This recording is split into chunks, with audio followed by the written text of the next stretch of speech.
Mga ka-hunter, good afternoon. Bago tayo mag-umpisa sa ating topic for today, gusto ko munang pasalamatan na natin ang ating mga butihing subscriber, yung mga nagwagwapuhan nating mga subscriber na patuloy na sumusuporta sa ating karaoke at saka doon sa personal vlog ko. Mga ka-hunter, kung gusto nyo pong kumanta sa channel din na ito, meron po tayong karaoke, nasa karaoke playlist.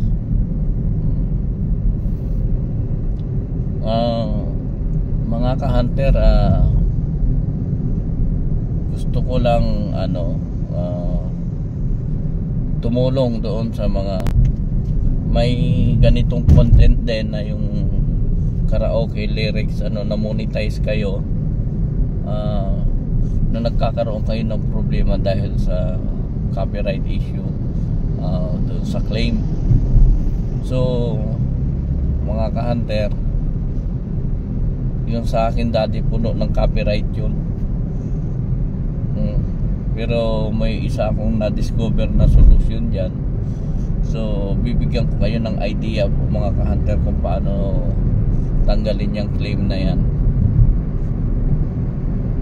Kasi doon sa mga karaoke ko, mga ka-hunter, nirelease nila yung kung sino man yung nagki-claim na kanila yung na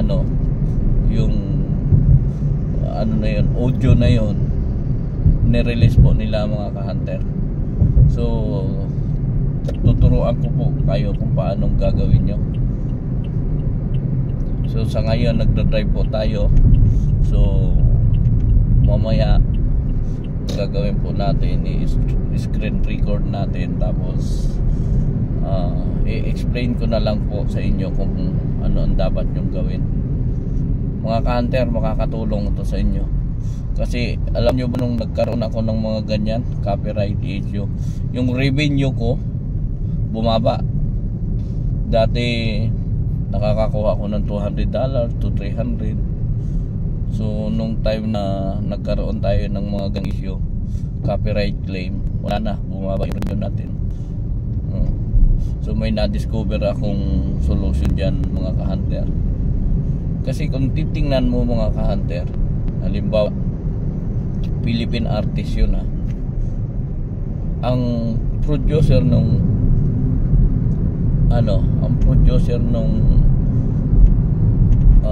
kanta is Pilipino, ang singer Pilipino din, pero yung nagki-claim sa YouTube mga ibang lahi.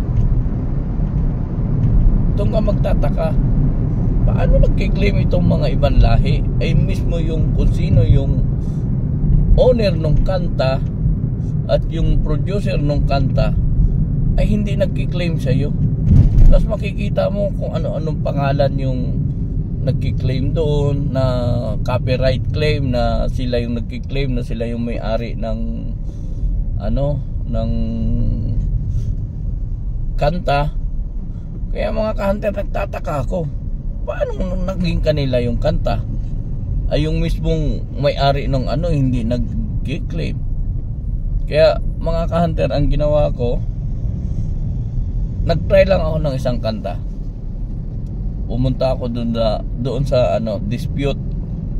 So ilalagay mo yung pangalan mo doon, tapos yung kung saan mo gagamitin. Ang ginawa ko, lyrics, kasi karaoke, lyrics video.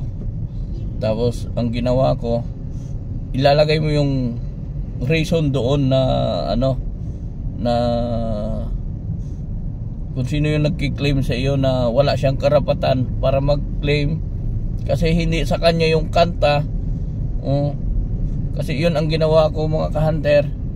Nilagay ko doon, sabi ko, nilagay ko yung impormasyon ng kanta. Itong ganito kanta kay, for example, kay kay Freddy Aguilar tong kanta na ito. Tapos kung sino yung producer, sino yung artist, nilagay ko kailan ni-release. Tapos nilagay ko doon kung sino yung nagki-claim, itong pangalan na ito na nagki-claim, ay hindi related doon sa kumanta or kung sino man yung may-ari ng kanta. Yun ang nilagay ko mga ka-hunter. Tapos ngayon nilagay ko rin kung yung claim is nanggagaling sa may-ari nung kanta. Ang nilagay ko na wala akong objection kung may claim siya kasi kanya yung kanta. Tapos ang nilagay ko mga ka-hunter kasi hindi naman siya yung may-ari ng ng music. So ang nilagay ko per use. So nag-successful yung submitted successful. So pag-aaralan ni nung nagki-claim within 30 days magkakaroon ng result. Within 5 days mga ka-hunter nagkaroon na ng result. Ni-release nila yung claim. So ganun lang yung gawin nyo mga ka-hunter doon sa lahat ng may claim sa inyo. So ipapakita ko sa inyo mga ka-hunter kung mamaya kung paano gagawin at saka ipapaliwanag ko sa inyo.